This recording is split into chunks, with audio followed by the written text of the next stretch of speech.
Sanibonani. Emakhaya lapho nilalele khona.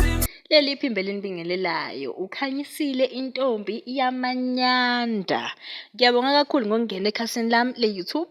Ngisacela ningisapothe bandla ngokuthi ni-subscribe, ni-like, emese niyakhomenta kulona leli khasi ukuze nizokwazi ukuthola ihamba phambili njalo nezinohlonze nsuku zonke. Ngaphandle kwenimoshela isikhathi nalo daba engingena nalo manje nje. Apparently i-ANC ave i-desperate kulandela indaba ebhekene nayo, inkinga inkinga enkulu ebhekene nayo yezihlalo zabo ezinganele ukuhlala ePhalamende. Azisebenzi izihlalo ezingaphansi kwa-350 seats, umthetho wasePhalamende lowo. Ngakho-ke bayamdinga umsholozi kanye nezihlalo zakhe eziwu-50 seats.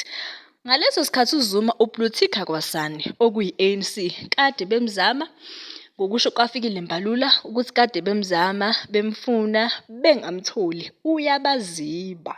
Usamile-ke emaphuzwini akhe umsholozi ukuthi akuqalwe phansi ukubalwa noma kuqalwe phansi ukuvotwa noma uRamaphosa ehle esikhundleni.